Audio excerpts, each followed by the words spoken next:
कल्पना कीजिए कि कोई अपने घर के पीछे एक कुआं खोद रहा हो और अचानक फावड़ा मिट्टी के बजाय एक पक्की वाटरप्रूफ ईंट से जा टकराए। हाँ, ऐसा असल में हुआ था। बिल्कुल। फिर एक और ईंट मिले और फिर पूरी की पूरी एक दीवार। मतलब धीरे धीरे ये एहसास हो कि जमीन के कई फीट नीचे एक ऐसा हजारों साल पुराना महानगर दफन है जिसमें आज के आधुनिक शहरों जैसी अंडरग्राउंड सीवेज व्यवस्था मौजूद है। और ग्रिड सिस्टम भी। हाँ, ग्रिड सिस्टम भी। 1826 में चार्ल्स मेसन नाम के एक व्यक्ति ने जब पहली बार ऐसे कुछ खंडर देखे थे तो किसी को अंदाजा नहीं था कि जमीन के नीचे क्या छिपा है। सही बात है, किसी ने सोचा भी नहीं था। लेकिन फिर 1921 और 22 के आसपास जब जॉन मार्शल और दयाराम साहनी जैसे पुरातत्वविदों ने खुदाई शुरू की तो एक ऐसा पर्दा उठा जिसने इतिहास को देखने का नजरिया ही बदल दिया। बिल्कुल बदल दिया। तो आज की इस ऐतिहासिक चर्चा में हम उसी जमीन के नीचे दफन दुनिया यानी सिंधु घाटी सभ्यता और उसके पतन के बाद की जो ग्रामीण संस्कृतियां थीं उनके रहस्यों को समझेंगे। इस पूरी सभ्यता की खोज सिर्फ पुरानी इमारतों का मिलना नहीं था, मतलब ये इंसान के तकनीकी विकास की एक हैरान कर देने वाली कहानी है। वो कैसे? तो अगर हम रेडियो कार्बन डेटिंग, जिसे C14 पद्धति कहा जाता है, उसका वैज्ञानिक विश्लेषण देखें तो ये साबित होता है कि इस सभ्यता का जो सबसे परिपक्व समय था वो 2500 ईसा पूर्व से लेकर 1750 ईसा पूर्व के बीच था। अच्छा, 2500 ईसा पूर्व। हाँ, और इसे एक कांस्य युगीन या ब्रॉन्ज एज सभ्यता कहा जाता है। इसका मतलब ये है कि ये लोग सिर्फ पत्थरों को तराश कर काम नहीं चला रहे थे। मतलब वो धातु का इस्तेमाल करने लगे। बिल्कुल, वे मेटलर्जी या धातु विज्ञान के इतने बड़े जानकार थे कि उन्होंने तांबे और टिन को एक बेहद सटीक अनुपात में पिघलाकर कांसा बनाना सीख लिया था। अरे वाह। हाँ, और ये उस दौर में एक बहुत बड़ी औद्योगिक क्रांति जैसी बात थी। ये तकनीकी छलांग वाकई सोचने पर मजबूर करती है। लेकिन जब एक सभ्यता शब्द का इस्तेमाल होता है तो जाहिर है कि उसका एक विशाल भौगोलिक दायरा भी रहा होगा। बहुत विशाल। ऐसा तो नहीं हो सकता कि सिर्फ एक या दो शहर हों और उन्हें पूरी सभ्यता मान लिया जाए। अगर हम उस दौर के नक्शे को देखने की कोशिश करें तो इस साम्राज्य असल में कितना बड़ा था? इसका विस्तार किसी भी आम अनुमान से कहीं ज्यादा बड़ा था। ये पूरी सभ्यता लगभग 12,99,600 वर्ग किलोमीटर के एक विशाल त्रिभुजाकार आकार में फैली हुई थी। एक मिनट, 12 लाख वर्ग किलोमीटर से ज्यादा? हाँ, लगभग 13 लाख वर्ग किलोमीटर मान लीजिए, एक ट्रायंगल के शेप में। ये तो बहुत बड़ा इलाका है। बिल्कुल। अगर इसकी सीमाओं को देखा जाए तो उत्तर में चिनाब नदी के तट पर मांडा है और दक्षिण में गोदावरी की सहायक नदी प्रवरा के किनारे स्थित दैमाबाद तक। और पूर्व पश्चिम में? पश्चिम में ये बलूचिस्तान के मकरान तट पर सुतकागेंडोर तक जाता था और पूर्व में हिंडन नदी के किनारे आलमगीरपुर तक इसकी सरहदें थीं। मतलब आज के पाकिस्तान, भारत और अफगानिस्तान के कुछ हिस्से। कर ही मशहूर इतिहासकार स्टुअर्ट पिगॉट ने हड़प्पा और मोहनजोदड़ो को एक इतने बड़े साम्राज्य की जुड़वा राजधानी कहा था। जुड़वा राजधानी, ये तो बहुत दिलचस्प है। कांसे के औजारों और बैलगाड़ियों वाले दौर में इतने बड़े इलाके को बिना किसी इंटरनेट या टेलीफोन के जोड़कर रखना अपने आप में एक चमत्कार है। एकदम चमत्कार है। और इन शहरों की जो बसावट थी वो तो और भी ज्यादा हैरान करती है। ऐसा लगता है कि जैसे किसी आधुनिक स्मार्ट सिटी का खाका तैयार किया गया हो जहां जोनिंग होती है। नगर नियोजन या टाउन प्लानिंग ही इस सभ्यता की सबसे बड़ी पहचान है। ज्यादातर शहर दो स्पष्ट हिस्सों में बटे होते थे। दो हिस्से? हाँ, पश्चिमी हिस्से में एक ऊंचा चबूतरा या टीला होता था जिसे दुर्ग या सिटाडेल कहते थे। अच्छा, जहां शायद वीआईपी लोग रहते होंगे। बिल्कुल, यहाँ मजबूत किलेबंदी होती थी जो इस बात का संकेत है कि शायद यहाँ शासक वर्ग या समाज के रसूखदार लोग रहते थे। और दूसरा हिस्सा? वहीं पूर्वी हिस्सा थोड़ा नीचे होता था जिसे निचला शहर कहते थे, जहाँ आम जनता की रिहाइश थी। तो क्लास डिवाइड तो था। हालांकि गुजरात का धोलावीरा एक ऐसा अनोखा शहर है जो दो नहीं बल्कि 3 अलग-अलग हिस्सों में बटा हुआ था। 3 हिस्सों में? ये तो एक अपवाद हो गया। हाँ, वो अपने आप में काफी खास है। और सड़कों की जो ग्रिड प्रणाली थी वो तो किसी भी आधुनिक शहर जैसे चंडीगढ़ को टक्कर दे सकती है। मैंने पढ़ा है कि सड़कें एक दूसरे को बिल्कुल समकोण पर काटती थीं। हाँ, एकदम राइट एंगल पर। घरों के दरवाजे मुख्य सड़क की बजाय पीछे गलियों में खुलते थे ताकि धूल और शोर से बचा जा सके। बिल्कुल, वो बहुत प्रैक्टिकल लोग थे। और पक्की ईंटों के इस्तेमाल ने तो पूरा खेल ही बदल दिया था। जल निकासी यानी ड्रेनेज की व्यवस्था इतनी शानदार थी कि नालियां ऊपर से ढकी होती थी। ढकी हुई नालियां और मैनहोल्स भी होते थे। हाँ, मैनहोल्स।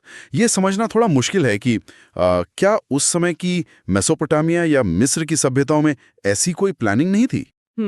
यहीं पर सिंधु घाटी सभ्यता मेसोपोटामिया और मिस्र से बिल्कुल अलग और कहीं आगे खड़ी नजर आती है। अच्छा। हाँ, उन समकालीन सभ्यताओं में पक्की ईंटों का इतना भारी और सुव्यवस्थित इस्तेमाल नहीं था और ढकी हुई अंडरग्राउंड जल निकासी प्रणाली तो वहां बिल्कुल नदारद थी। मतलब वो सफाई में बहुत आगे थे। बहुत आगे। हालांकि सिंधु सभ्यता के हर शहर का ब्लूप्रिंट एकदम एक जैसा नहीं था। अच्छा, कुछ बदलाव भी थे। हाँ, उदाहरण के लिए चन्हूदड़ो एक ऐसा शहर था जहां कोई दुर्ग था ही नहीं। ओहो, बिना दुर्ग का शहर। जी, और राजस्थान के कालीबंगा तथा गुजरात के रंगपुर में पक्की ईंटों के साथ साथ कच्ची ईंटों का भी भरपूर उपयोग देखा गया है। तो विविधता भी थी, पर इतनी शानदार शहरी व्यवस्था को देखकर एक बहुत ही बुनियादी सवाल ज़हन में आता है। क्या सवाल? इन पक्के घरों और शानदार सड़कों वाले शहरों में जो हजारों लोग रह रहे थे, जो शायद व्यापारी या शिल्पकार थे, वे अपना खाना खुद तो नहीं उगा रहे होंगे। तो इतने बड़े शहरी तंत्र का पेट कैसे भरता था? किसी भी बड़े शहर के वजूद में आने की सबसे पहली शर्त ही ये होती है कि उसके आसपास के ग्रामीण इलाकों में जरूरत से ज्यादा यानी सरप्लस अनाज पैदा हो रहा हो। बिल्कुल, सरप्लस के बिना शहर कैसे चलेंगे? तो सिंधु सभ्यता की पूरी अर्थव्यवस्था की रीढ़ उनकी उन्नत कृषि और पशुपालन ही था। तो वो खेती किस चीज की करते थे? सिंधु और उसकी सहायक नदियां हर साल उपजाऊ जलोढ़ मिट्टी लेकर आती थीं। मुख्य रूप से वे गेहूं और जौ उगाते थे। गेहूं और जौ। हाँ, इसके अलावा मटर, सरसों, खजूर, तरबूज और तिल की खेती भी होती थी। मतलब काफी वैरायटी थी खाने में। थी, पर एक बहुत ही ध्यान देने वाली बात यह है कि ये लोग गन्ने की फसल से बिल्कुल अपरिचित थे। गन्ने से? अरे वाह, मतलब चीनी वगैरह नहीं थी? नहीं, गन्ने का उत्पादन नहीं होता था। लेकिन खेती के तरीकों में भी काफी आगे था, है ना? हरियाणा के बनावली से तो बाकायदा मिट्टी का बना हुआ एक हल मिला है। और कालीबंगा में जुते हुए खेतों के निशान मिले हैं। क्या बात है। और ये भी बहुत मशहूर है कि दुनिया को सबसे पहले सूती कपड़ा पहनना भी लोगों ने सिखाया। हाँ, कपास के उत्पादन का श्रेय पूरी तरह से इन्हीं को जाता है। ये तो बहुत गर्व की बात है। बिल्कुल, यही कारण है कि प्राचीन यूनानी लोग इस क्षेत्र को सिंडोन के नाम से बुलाते थे, जो सिंधु शब्द से ही बना है। अच्छा, सिंडोन। इसके अलावा लोथल और रंगपुर से चावल की खेती के भी साक्ष्य मिले हैं। और जानवरों का क्या रोल था उनकी जिंदगी में? पशुपालन उनकी जिंदगी का बहुत अहम हिस्सा था। वे बैल, भेड़, बकरी और सुअर पालते थे।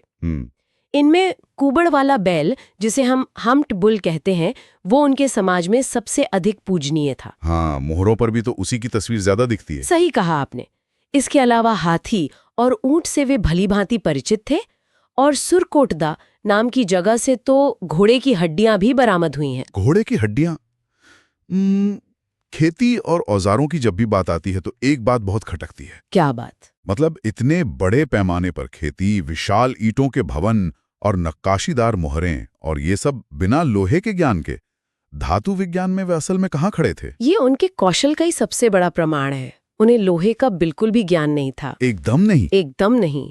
वे मुख्य रूप से सोना, चांदी, तांबा और कांसा इस्तेमाल करते थे। तो ये सब लाते कहाँ से थे? तांबा वे राजस्थान की खेतरे खदानों और बलूचिस्तान से हासिल करते थे। अच्छा, और कांसा बनाने के लिए टिन? कांसे को बनाने के लिए जिस टिन की जरूरत होती थी, उसे बहुत दूर अफगानिस्तान से आयात किया जाता था। अफगानिस्तान से? टिन का अफगानिस्तान से आना इस बात का सबूत है कि वे लोग सिर्फ अपने खेतों तक सीमित नहीं थे। बिल्कुल नहीं। मतलब जब अनाज सरप्लस होने लगा तो जाहिर है व्यापार शुरू हुआ होगा।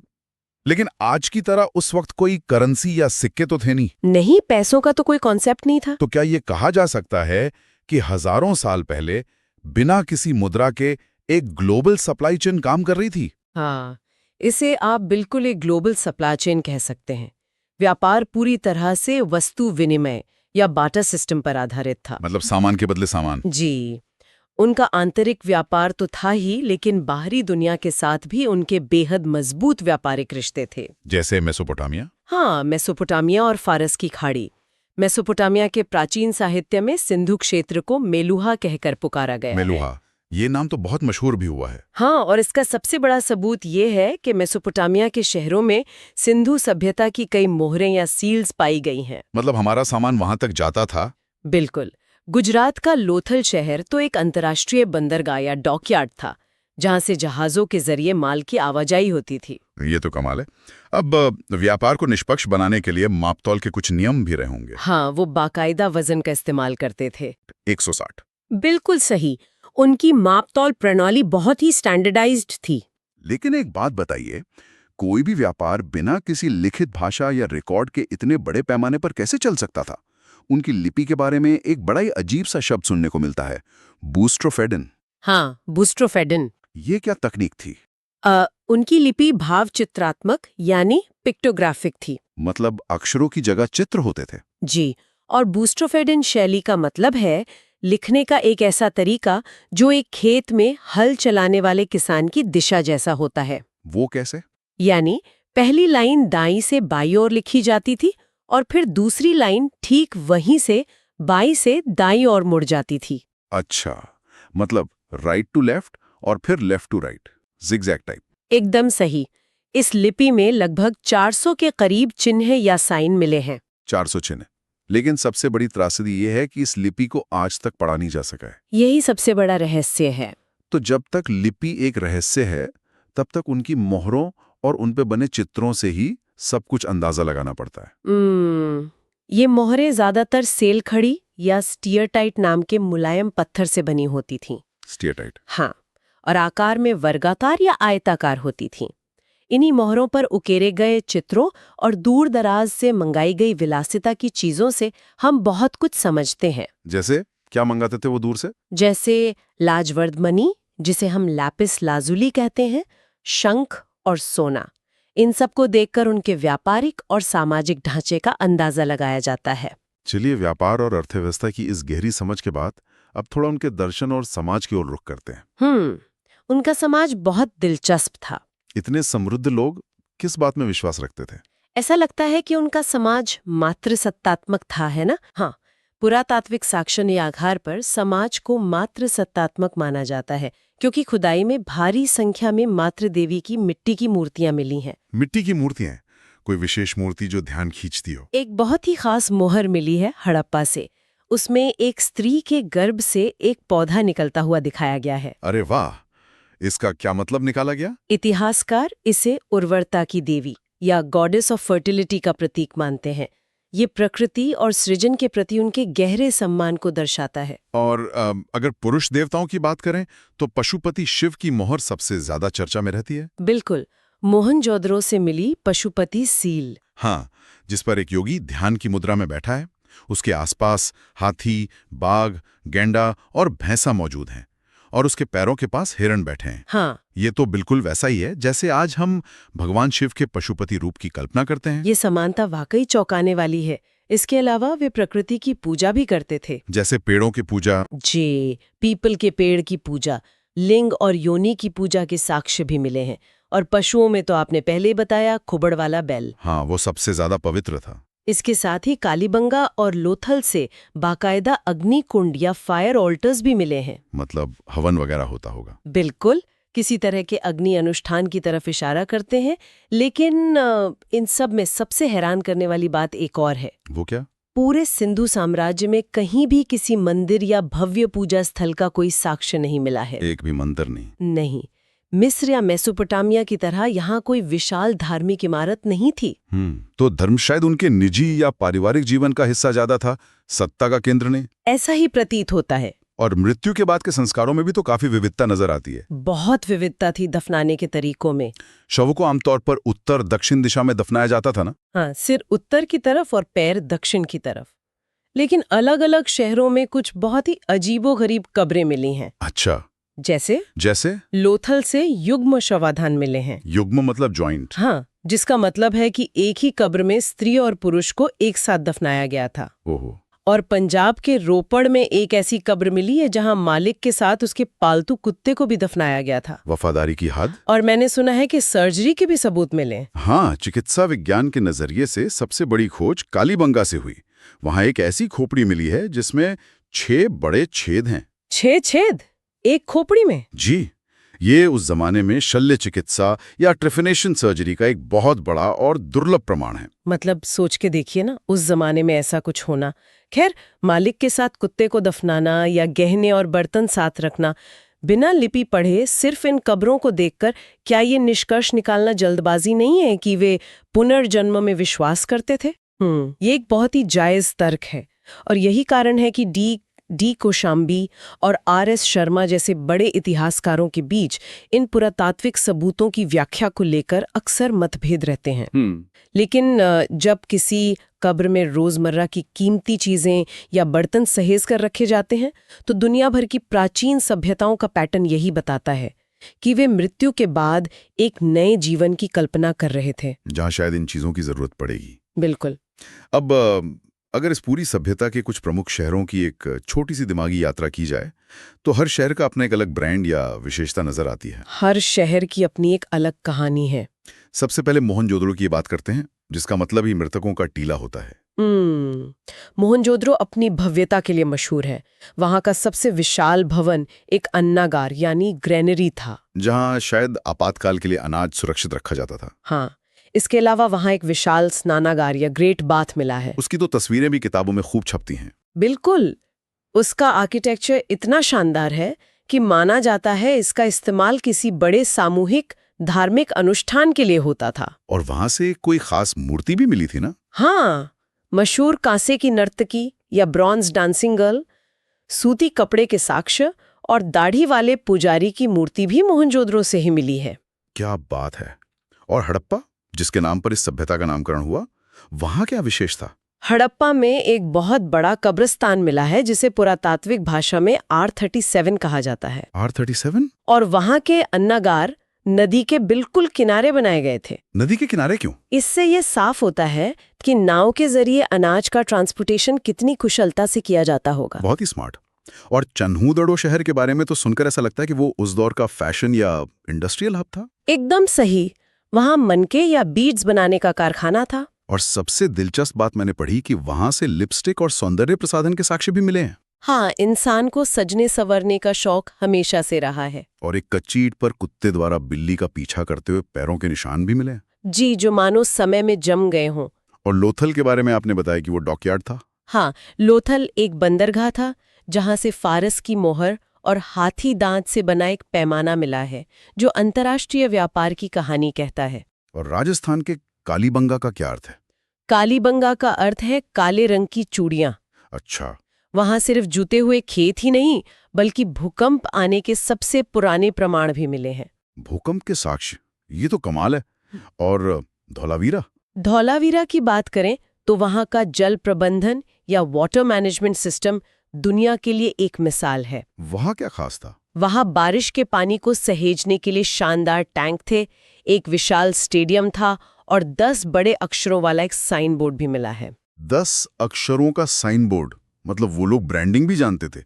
धोलावीरा का साइन बोर्ड हो या मोहनजोदड़ो की कांसे की नर्तकी उस कांसे की मूर्ति को बनाने की तकनीक भी तो साधारण नहीं थी। बिल्कुल नहीं, वो लॉस्ट वैक्स तकनीक से बनी थी। लॉस्ट वैक्स तकनीक, ये तो आज के 3D प्रिंटिंग के शुरुआती रूप जैसा लगता है ना? जहां पहले मोम का ढांचा बनता है और फिर उसमें धातु डाली जाती है। हाँ, सोचिए उस वक्त वो लोग इतने तकनीकी रूप से उन्नत थे। लेकिन इतनी शानदार, इतनी वैज्ञानिक और सुव्यवस्थित सभ्यता का अंत कैसे हो गया? ये इतिहास का एक बहुत बड़ा रहस्य है। और अंत के बाद जो हुआ वो तो इतिहास का सबसे बड़ा रिवर्स गियर लगता है। जी, इस पतन को लेकर इतिहासकारों में एक राय नहीं है, अलग अलग थ्योरीज हैं। हाँ, मॉर्टिमर व्हीलर का मानना था कि आर्यों के आक्रमण ने से नष्ट किया। पर वो थ्योरी तो अब नकार दी गई है ना? हाँ, ये सिद्धांत अब ज्यादातर नकार दिया गया है। ऑरल स्टिन ने माना कि भयानक जलवायु परिवर्तन हुआ, क्लाइमेट चेंज। और जॉन मार्शल और एस.आर. राव का निष्कर्ष था कि नदियों में आई विनाशकारी बाढ़ ने शहरों को निगल लिया। वहीं M.R. साहनी और D.D. कोशाम्बी जैसे विद्वान मानते हैं कि जमीन के नीचे टेक्टोनिक प्लेट्स में हलचल हुई। जिससे भूकंप आए होंगे। हाँ, और इससे नदियों ने या तो अपना रास्ता बदल लिया या वे सूख गईं। ये बहुत ही डरावना दृश्य रहा होगा। जब नदियां सूख गईं और अर्थव्यवस्था का पहिया टूट गया, तो उसके बाद पनपी ताम्रपाषाणिक या चालकुलिथिक संस्कृतियों का दौर कैसा था? ये एक बहुत ही महत्वपूर्ण घटनाक्रम है। मतलब ऐसा लगता है जैसे विकास का पहिया अचानक उल्टा घूम गया हो। बिल्कुल। जब नदियां सूखीं तो खेती का सरप्लस खत्म हो गया, अनाज नहीं तो व्यापार नहीं। और व्यापार टूटा तो अफगानिस्तान से टिन आना बंद हो गया। सही पकड़ा आपने। टिन के बिना कांसे का निर्माण असंभव हो गया। अच्छा, इसीलिए वो ब्रॉन्ज एज से बाहर आ गए। हाँ, इसीलिए हड़प्पा के पतन के बाद लोग उन खंडहर शहरों को छोड़कर छोटे छोटे गांवों में बस गए और वे वापस तांबे और पत्थर के औजारों का इस्तेमाल करने लगे। इसी को ताम्रपाषाणिक संस्कृति कहते हैं। जी, जहाँ कांसार लगभग इतिहास के पन्नों से गायब भी हो गया। एक एडवांस नगरीय सभ्यता से वापस झोपड़ियों में आना, ये बहुत दुखद है। ये ग्रामीण संस्कृतियां भारत के किन हिस्सों में विकसित हुई? ये मुख्य रूप से अलग अलग नदी घाटियों में सिमट गईं, जैसे राजस्थान में आहार या बनास संस्कृति पनपी। आहार संस्कृति, इसे ताम्रवती भी कहा जाता था, क्योंकि वहां तांबे की बहुतायत थी। लेकिन यहाँ शहरों जैसी कोई प्लानिंग थी क्या? नहीं, यहाँ कोई ग्रिड सिस्टम या पक्की ईंटें नहीं थीं। लोग मिट्टी और सरकंडे से बने कच्ची घरों में रहते थे। बिल्कुल गांव की तरह। हाँ, और काले तथा लाल रंग के मिट्टी के बर्तन, जिन्हें ब्लैक एंड रेड वेयर कहते हैं, वो इस्तेमाल करते थे। इस संस्कृति में पत्थर के औजारों का उपयोग लगभग नहीं के बराबर था। और मध्य प्रदेश के नर्मदा घाटी वाले इलाके में भी तो कोई संस्कृति पनपी थी। जी, नर्मदा घाटी में मालवा संस्कृति का विकास हुआ, जिसके सबसे प्रमुख स्थल नवदाटोली और महेश्वर थे। यहाँ क्या खास था? ताम्रपाषाण काल की सभी संस्कृतियों में मालवा के मिट्टी के बर्तनों को सबसे उत्कृष्ट माना जाता है। मतलब पॉटरी उनकी बेस्ट थी। हाँ, और यहाँ खुदाई में चरखे और तखलियां मिली हैं, जो साबित करती हैं कि वस्त्र निर्माण या सूत काटने का काम अभी भी जारी था। लेकिन महाराष्ट्र की जौरवे संस्कृति के जो रीति रिवाज हैं और खासकर दफनाने के तरीके, वो कुछ ज्यादा ही खौफनाक लगते हैं। इनाम गांव जैसी जगहों पे क्या मिला? महाराष्ट्र में दैमाबाद और इनाम गांव इसके सबसे प्रमुख स्थल थे। इनाम गांव में ऐसा क्या था? इनाम गांव एक बहुत बड़ी बस्ती थी, जहां साफ तौर पर समाज में वर्ग भेद या क्लास डिवीजन दिखाई देता है। कैसे? कुछ घर बहुत बड़े थे और कुछ बिल्कुल छोटी झोपड़ियां, लेकिन उनके शवाधान के तरीके सचमुच अजीब थे। अजीब कैसे? वे मृतकों को एक बड़ी कलश या अर्न में डालकर घर के फर्श के ही नीचे उत्तर दक्षिण दिशा में दफनाते थे। घर के अंदर ही दफना देते थे? जी, और सबसे चौंकाने वाली बात यह है कि दफनाने से पहले मृतकों के पैर काट दिए जाते थे। पैर काट देना?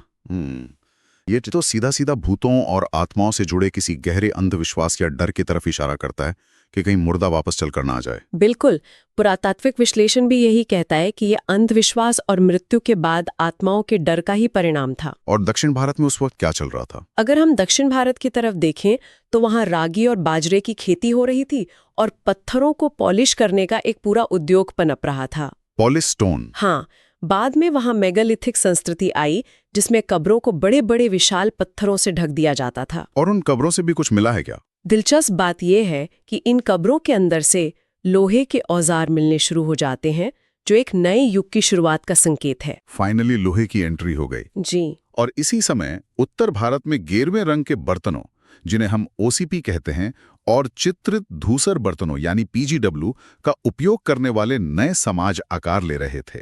इस पूरी चर्चा ने इतिहास को देखने के एक बहुत बड़े भ्रम को तोड़ा है। क्या भ्रम? अक्सर ये माना जाता है कि इंसान हमेशा एक सीधी रेखा में एक बेहतर कल की तरफ ही बढ़ता है। हाँ, लीनियर प्रोग्रेस। लेकिन सिंधु घाटी के पक्के मकानों और ढकी हुई नालियों से लेकर इनाम गांव की छोटी झोपड़ियों और टूटे हुए सप्लाई चेन का सफर ये बताता है कि ज्ञान, तकनीक और सभ्यता कभी भी नष्ट हो सकती है। विकास का रिवर्स गियर लगना पूरी तरह संभव है। एक बड़े दृष्टिकोण से देखा जाए तो शहरीकरण किसी भी सभ्यता का चरम होता है, जो एक बेहद नाजुक आर्थिक तंत्र और प्रकृति के संतुलन पर टिका होता है। जब वो संतुलन बिगड़ता है तो इंसान को वापस शून्य से शुरुआत करनी पड़ती है। इस गहराई भरे विश्लेषण के बाद जहन में एक बहुत ही गहरा सवाल पीछे छूट जाता है। क्या आज हम सिंधु घाटी सभ्यता की बिना पढ़ी गई लिपि, आधी अधूरी मोहरों और जमीन में दबे बर्तनों को देखकर उनके धर्म, उनके डर और उनके समाज के बारे में तरह तरह के निष्कर्ष निकालते हैं? बिल्कुल निकालते हैं। तो सोचने वाली बात है, आज से हजारों साल बाद जब भविष्य के कोई पुरातत्ववेत्ता आज के हमारे इन कंक्रीट के शहरों की खुदाई करेंगे और अगर वे हमारी भाषा ना पढ़ सकें तो वे हमारे प्लास्टिक के कचरे, हमारे स्मार्टफोन्स और हमारे फाइबर ऑप्टिक केबल्स को देखकर हमारे बारे में क्या गलतफहमियां पालेंगे? ये तो बहुत ही दिलचस्प सवाल है। क्या पता वे किसी मोबाइल फोन को कोई धार्मिक प्रतीक मान ले। इतिहास और भविष्य के इस गहरे चिंतन के साथ अपनी इस ऐतिहासिक चर्चा को हम यहीं विराम देते हैं।